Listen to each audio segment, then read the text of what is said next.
Hello student, class 9th subject maths, linear equation in two variable. ठीक है बेटा, आज ये लीनियर इक्वेशन टू वेरिएबल्स हम लोग देखते हैं।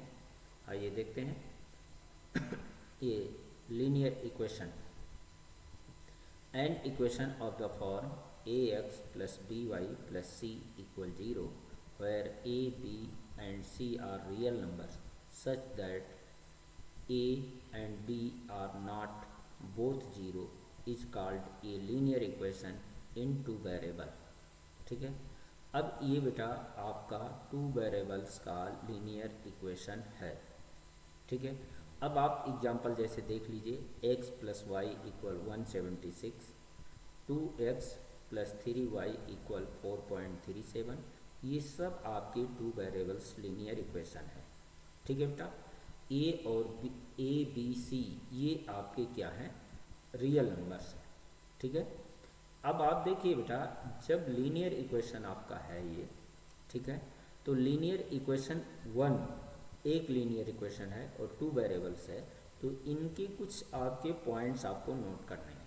ठीक है, फर्स्ट है कि ये linear equation in two variable has infinitely many solution.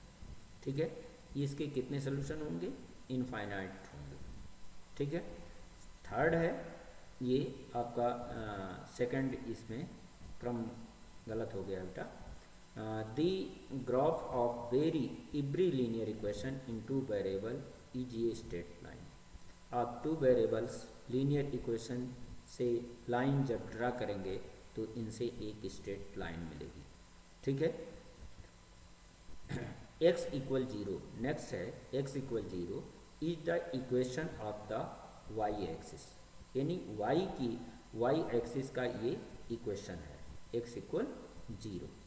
ऐसे y equal 0 is the equation of the x axis का ये इक्वेशन होगा y इक्वल 0। यहाँ ध्यान में रखना बेटा, ये दोनों आपस में उलट जाते हैं। ठीक है, यानी y एक्सिस का इक्वेशन जो होगा x इक्वल 0 और x एक्सिस का जो इक्वेशन होगा वो y इक्वल 0 होगा। ठीक है, अब नेक्स्ट है बेटा, the graph of x equal a is a straight line parallel to the y axis. ठीक है, अगर x इक्वल a, यदि आप x इक्वल a एक ग्राफ अगर ड्रा करेंगे बेटा, तो ये लाइन आपके y एक्सिस के क्या होगा, पैरेलल होगा। ठीक है, ऐसे y equal a is a straight line parallel to the x axis, ये आपका x एक्सिस के पैरेलल होगा। ठीक है, अब आप बेटा नेक्स्ट देखिए, an equation of the type y equal to mx represent a line passing through the origin. ठीक है, ये इक्वेशन आपका y इक्वल टू mx ये ओरिजिन से पास होगा। ठीक है, नेक्स्ट है, every point on the graph of a linear equation in two variable is a solution of the linear equation.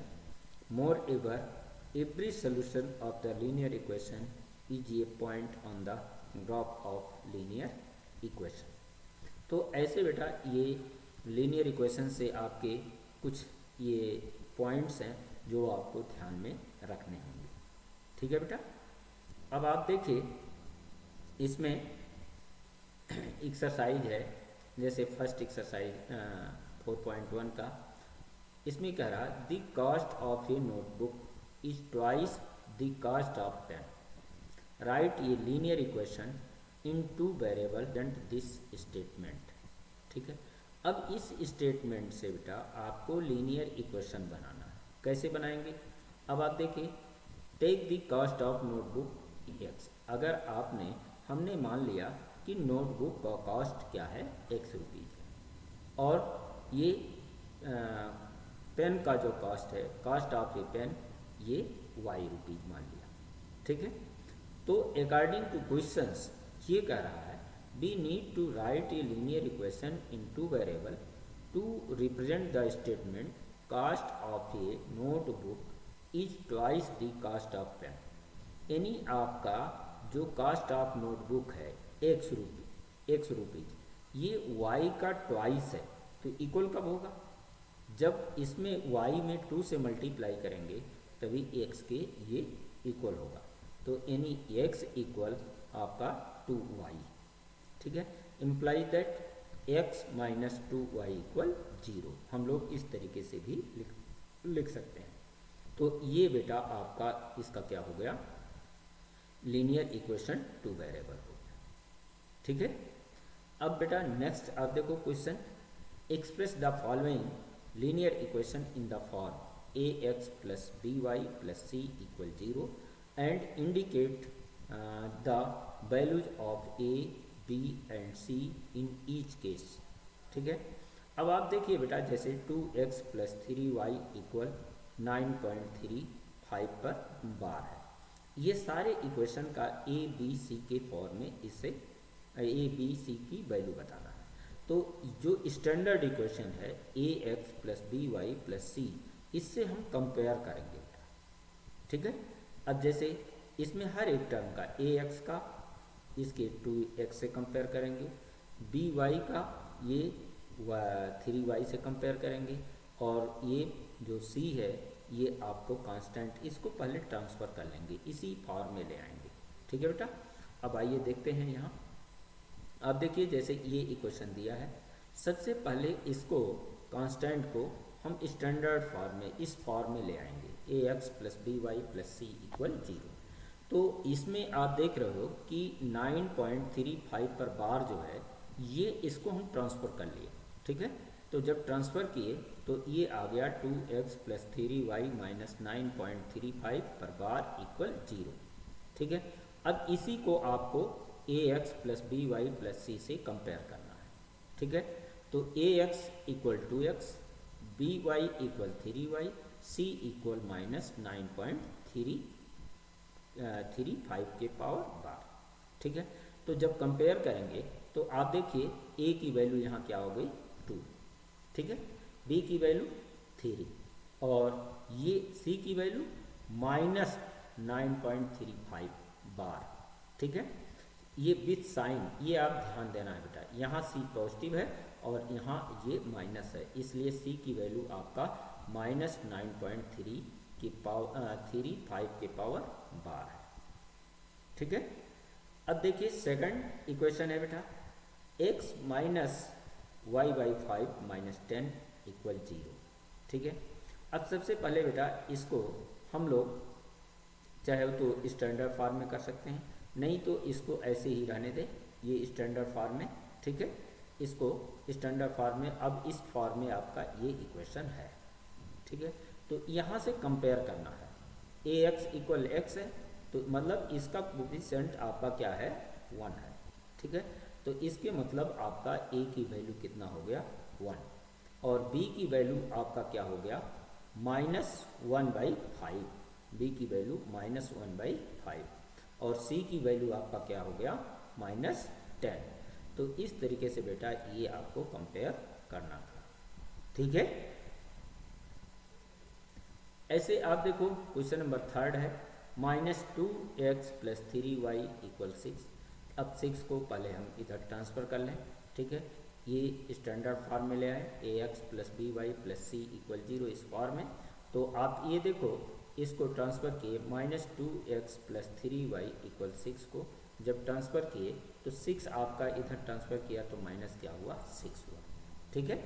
अब आप देखो बेटा इसमें ये कंपेयर करना है, ठीक है। ये कंपेयर हम करेंगे, तो जब कंपेयर करेंगे बेटा आप देखो इसमें a की वैल्यू आपका क्या हो गया 2, ठीक है। इससे कंपेयर करें, a की वैल्यू माइनस 2, यहाँ आपका माइनस है, ठीक है। तो a की वैल्यू आपका माइनस 2 और b की वैल्यू आपका क्या हो गया 3, ठीक है, और c की वैल्यू आपका क्या हो गया माइनस 6। तो इस तरीके से a b c की ये वैल्यू आपको मालूम हो गया, ठीक है बेटा। ऐसे आप देखो फोर्थ है x इक्वल 3y, ठीक है। तो इसको भी स्टैंडर्ड फॉर्म में आपको ax plus by plus c के फॉर्म में लाना है, ठीक है, इक्वल 0। अब आप देखिए इसको x माइनस 3y, इसको हम लोग क्या लिख सकते हैं x minus 3y plus 0 equal 0, ठीक है। अब यहाँ से कंपेयर फिर करना है इसी से, तो a की ए की वैल्यू आपका क्या हो गया 1, बी की वैल्यू आपका क्या हो गया -3 और सी की वैल्यू आपका क्या हो गया 0। तो इस तरीके से बेटा आप देख रहे हो कि हम इक्वेशन को कंपेयर कर सकते हैं। ठीक है, अब आप देखिए fifth question 2x equal -5y। ठीक है, 2x इक्वल -5y। अब आप इनको स्टैंडर्ड फॉर्म में लाना है, पहले -5y को ट्रांसफ़र करना है।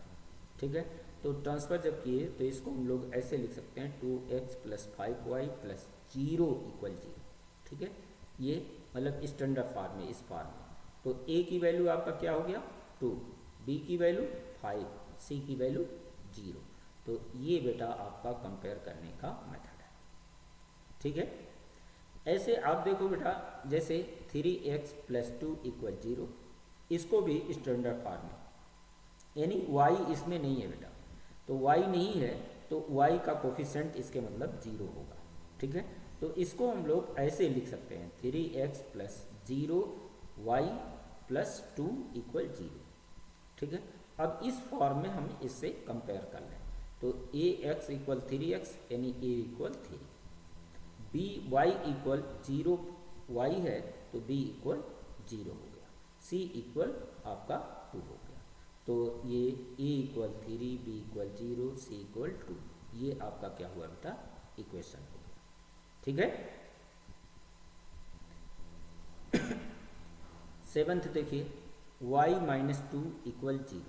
ठीक है, अब इसको स्टैंडर्ड फॉर्म में, इसको भी हम लोग क्या लिख सकते हैं, x नहीं है इसमें बेटा, तो यानी x का कोफिशिएंट 0 होगा, तो 0 ये इंटू x + 1 × y - 2 = 0, इस तरीके से लिख सकते हैं। अब फिर इस इक्वेशन से कंपेयर कर लें तो a की वैल्यू क्या हो गया 0, y की वैल्यू क्या हो गया 1 और c की वैल्यू क्या हो गया -2। ठीक है, तो ये इस तरीके से बेटा कंपेयर कर लो। ठीक है, कोई भी प्रॉब्लम नहीं है। अब आप देखिए, जैसे एर्थ है आपका है 5 = 2x, तो इसको हम लोग लिख सकते हैं, इस 2x को इधर ट्रांसफ़र कर लें बेटा, तो ये आप देख रहे हैं कि 2x - 2x + 0.0y × y + 5 = 0।